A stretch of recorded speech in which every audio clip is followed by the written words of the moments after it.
En su mayoría los títulos clásicos fueron los que llegaron a sentar las primeras bases, con los que los videojuegos modernos han llegado a sostener, ya sean innovando por su jugabilidad, traer mejoras de las mecánicas de juego, proyectar imágenes sorprendentes y crear diferentes géneros para expandir más sus propios mundos. Si bien muchos pueden llegar a ser poco llamativos hoy en día, en su época fueron grandes pioneros en esta industria, aún con el limitado hardware.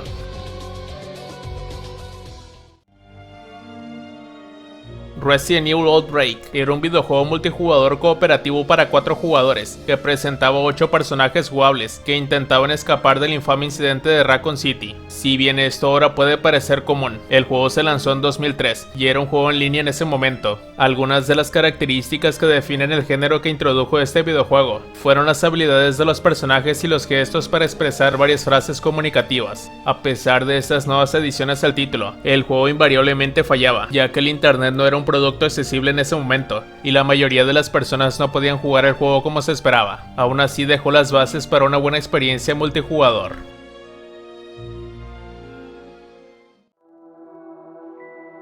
Wasteland no fue el primer juego de rol para PC, pero sentó las bases para muchas de las ideas que se afianzaron en lo que se conoce como juegos de rol occidentales en los años venideros. La espada cliché y el escenario de fantasía de la mayoría de los juegos de rol se habían ido por completo, reemplazados por una América posapocalíptica devastada por la guerra nuclear. Apropiado para el escenario, Wasteland también fue un juego brutalmente difícil. Incluso los primeros encuentros con enemigos pueden acabar fácilmente con tu grupo, y los miembros del grupo también pueden volverse contra ti si les pides que hagan cosas con las que no están de acuerdo. Wasteland ofreció una experiencia de juego de rol mucho más profunda que casi cualquier cosa anterior, y eso se ha trasladado a gran parte del género hasta el día de hoy.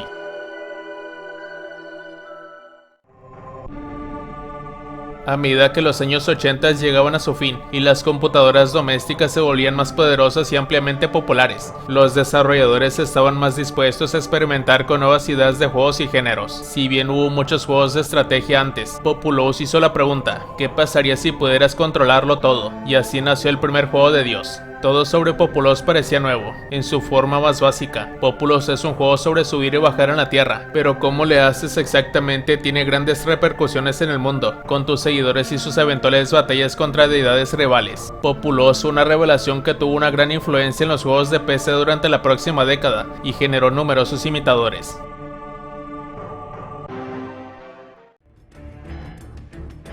Hay un término en informática llamado explosión computacional. Describe la tendencia de un software cada vez más versátil a demandar PCs de magnitud de más esfuerzo de soporte. Crysis ajusta esta frase tanto literal como figurativamente. Los jugadores de PC de finales de la década de 2000 probablemente tengan recuerdos vividos de la primera vez que iniciaron Crysis, solo que todos los fanáticos en su equipo se activaron simultáneamente, mientras su computadora se transformaba en un calentador de espacio improvisado. Los objetos y entornos del juego también eran muy interactivos.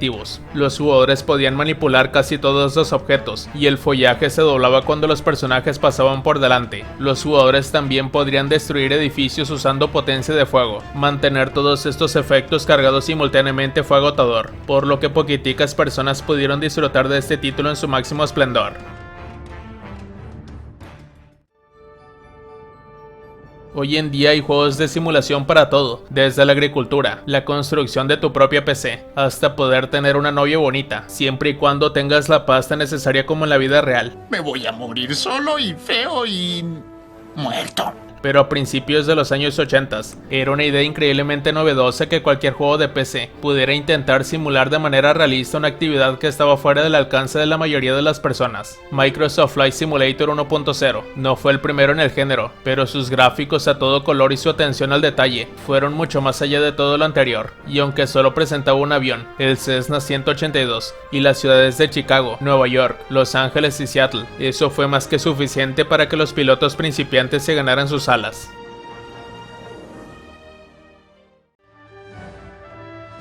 Un juego no tiene que ser necesariamente bueno para estar adelantado a su tiempo. Trespacer Jurassic Park, desarrollado por DreamWorks Interactive, fue ampliamente aclamado como de lo peorcito en 1998, pero esta aventura en primera persona introdujo una serie de innovaciones que se encuentran en todos los juegos modernos. Uno de los más notables fue la falta de una pantalla de visualización frontal, en donde no aparecen números, barras de salud, indicadores de municiones similares en la pantalla. También fue importante la dependencia del juego en su motor de física para los rompecabezas. rompecabezas. Desafortunadamente dicho motor fue un completo desastre, pero una vez que la tecnología se puso al día, los desafíos basados en la física se convirtieron en parte del curso en los títulos en primera persona.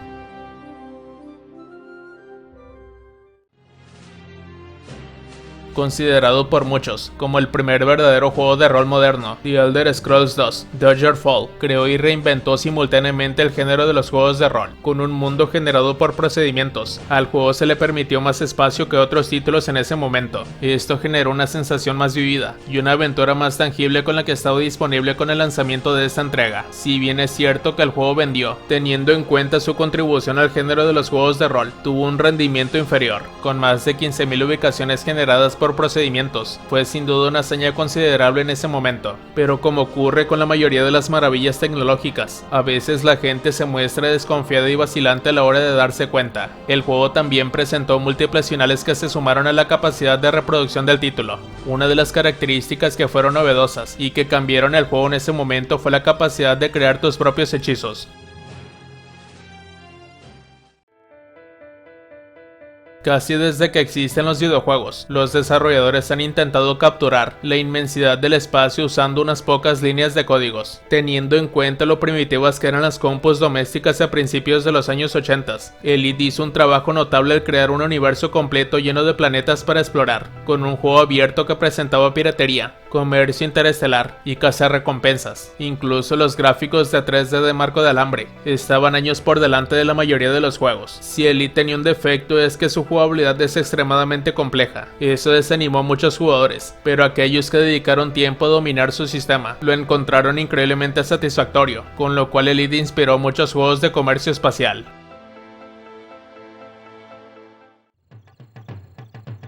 Si bien se lanzó relativamente tarde en la vida útil de la Super Nintendo, Donkey Kong Country fue una maravilla de gráficos. El diseñador Rare había decidido usar gráficos renderizados previamente para el juego y descubrió una forma de comprimir los sprites. Esto resultó en los mejores sprites para renderizados jamás creados. Hay que decir que Donkey Kong Country se parece más a un juego de PlayStation que a un juego de Super Nintendo, y también es uno de los mejores juegos de plataformas de todos los tiempos. Rare trajo gráficos 3D de una consola conocida por los juegos 2D, y el resultado fue uno de los juegos de Super Nintendo más impresionantes de todos los tiempos.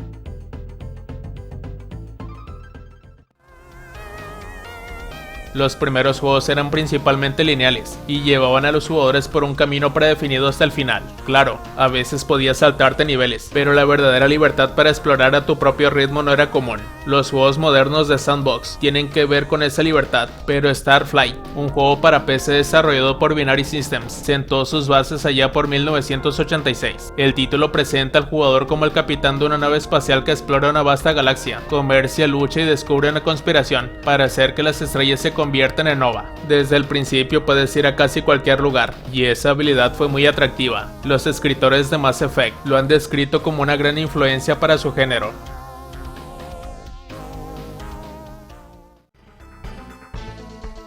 En los años 90, las fiestas LAN para juegos de disparos en primera persona, como Doom y Quake, fueron una de las principales razones para tener una PC. La tecnología para ese tipo de experiencia ya estaba disponible en los años 80, pero cuando apareció por primera vez, nadie sabía muy bien qué hacer con ella. Midi Maze tuvo todas las características de un juego de disparos en primera persona multijugador ubicado en esa época. Hay niveles considerables, varios personajes que corren por un laberinto y balas que se disparan desde tu avatar de carita sonriente para eliminar a otros jugadores. No muchos jugadores pudieron reunir las múltiples computadoras domésticas de Atari que se requerían para experimentar este título en todo su esplendor, pero aquellos que lo hicieron pudieron probar el futuro de los juegos.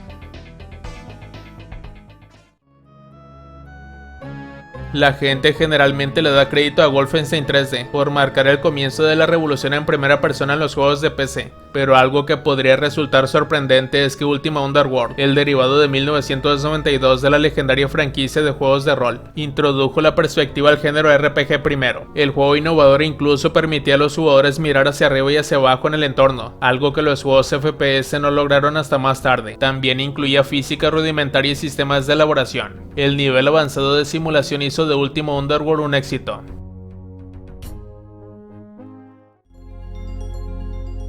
Puede que ahora no parezca gran cosa, pero en 1984, iRobot probablemente dejó boquiabiertos a algunos en las salas de juegos. La mayoría de los gráficos 3D hasta ese punto carecían de textura y definición. iRobot presentó una iluminación primitiva para darle al jugador una sensación de profundidad y escala, y también usó color para atraer la atención del jugador hacia los puntos de interés. Este juego pasó por inmersivo, lo que realmente muestra la brecha en los estándares entre los años 80 y 90.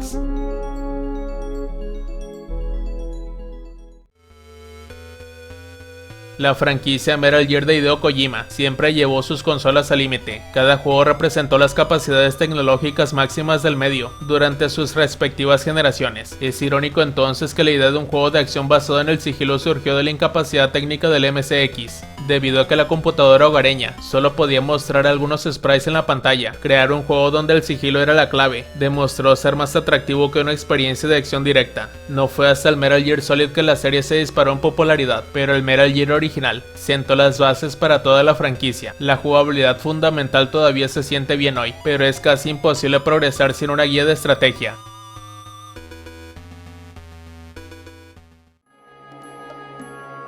Es innegable que los juegos han sido una de las fuerzas impulsoras de la tecnología de gráficos, ya que los codificadores inteligentes encuentran nuevas formas de extraer nuevas funciones del hardware. Quake de 1996 recibió muchos apoyos para implementar un mundo 3D completamente texturizado, pero 2 años antes la alfombra mágica de Bullfrog hizo todo eso y más. En este juego de combate de vuelo de fantasía Magic Carper, el jugador guía a su mago por un mundo modelado en 3D, cada polígono texturizado, que también se puede deformar en tiempo real con varios hechizos mágicos diferentes. Juegos como Front 2 emplearían esta función en gran medida en el futuro.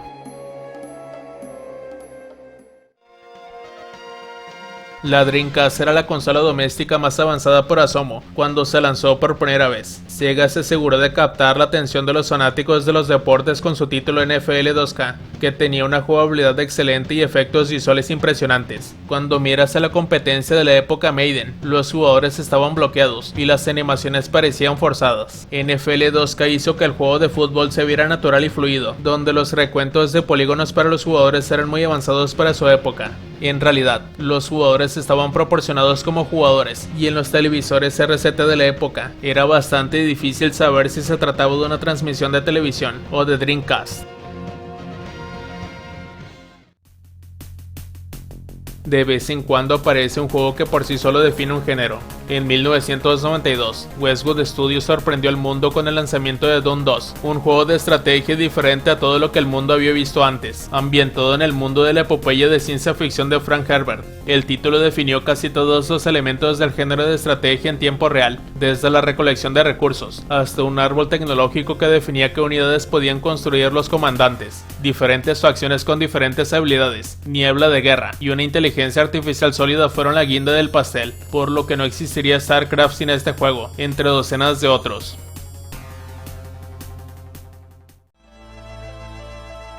En términos de escenario e historia, Dungeon Master es la típica tarifa de fantasía para los juegos de rol. Sin embargo, nadie recuerda este juego por su trama. El juego introdujo varias características nuevas que no se adoptarían ampliamente hasta años después. Por ejemplo, en lugar de los puntos de experiencia tradicionales, tus habilidades mejoraron cuanto más las usaste, y el combate era más parecido al sistema de batalla de tiempo real activo que Final Fantasy no usaría durante varios años más. Todo esto estaba envuelto en algunos de los gráficos en primera persona más avanzados de los años 80, incluido una versión temprana de iluminación dinámica. Hay una razón por la cual Dungeon Master todavía tiene una base de fans en línea pequeña, pero leal hasta el día de hoy.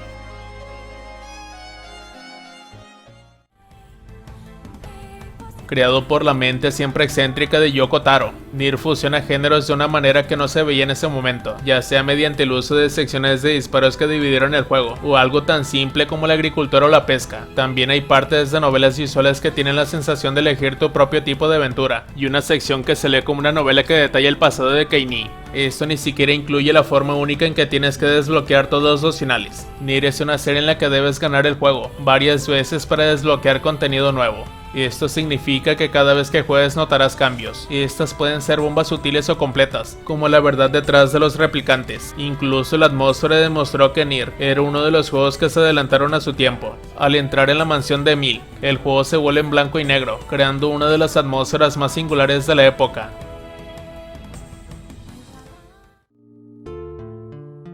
Esta entrega a menudo se ve como el primer juego de rol. Richard Garriott quería llevar la mecánica de los juegos de rol de papel y lápiz a un mundo virtual. Todo el asunto fue un trabajo de un solo hombre, y uno impresionante en eso. Acalavet estableció muchas convenciones que el género todavía usa hoy. Los gráficos son casi inexistentes. El jugador no es más que una cruz blanca en una pantalla, pero los jugadores de hoy en día aún lo reconocen como un juego de rol.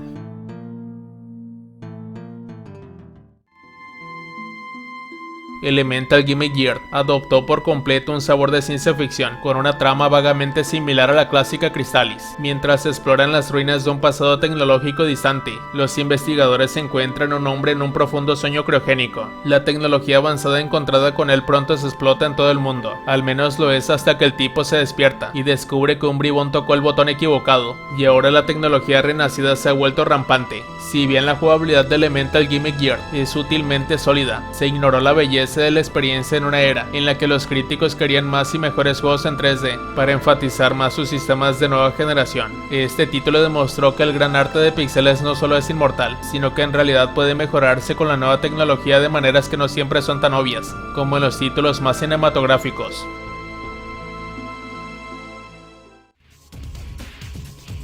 Nos sorprende que muchos juegos se hayan creado con el motor de Quake 3. Cuando salió este clásico de todos los tiempos, las imágenes y la acción de combate a muerte eran el estándar de oro. Con el juego utilizando tecnología de sombreado, texturas de alta resolución y excelentes efectos, se convirtió en el orgullo y la alegría de alguien que acababa de actualizar su tarjeta gráfica. No se puede decir lo suficiente que el motor de la serie Call of Duty fue solo una versión de Quake 3 muy modificada. Estaba muy avanzado cuando salió, y para algunos de los que tienen la edad suficiente para recordar, si escuchaban que un juego usaba el motor Quake 3, pensaban que eso se verá muy bien.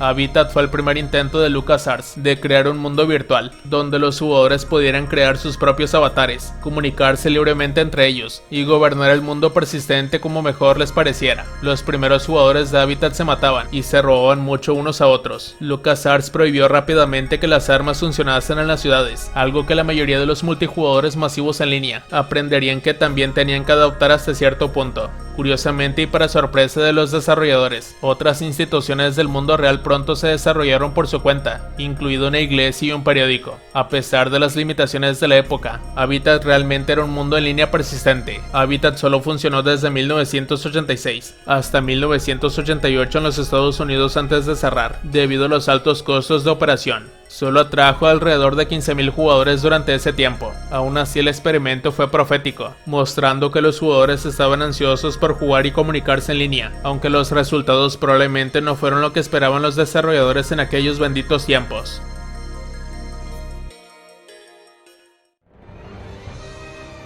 Sega Dreamcast era el pequeño sistema que lo intentaba todo, y tenía docenas de juegos experimentales y progresivos que impulsaron el medio. Shenmue de 1999 de Yu Suzuki fue un juego pionero de mundo abierto, que presentaba un ciclo de día y de noche, NPCs que seguían sus propios horarios durante todo el día, y efectos climáticos en tiempo real, pero la mayor innovación del juego fue su arma de doble filo, siendo el evento de tiempo rápido. En los puntos tensos de la historia, el jugador tendría que presionar un botón, según un mensaje en pantalla para realizar una acción. Ahora es casi imposible visualizar juegos modernos sin esos molestos Quick Time Events.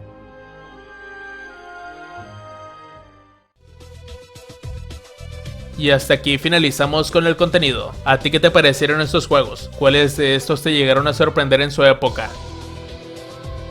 Si el video te gustó, dale like y suscríbete. Nos vemos hasta la próxima.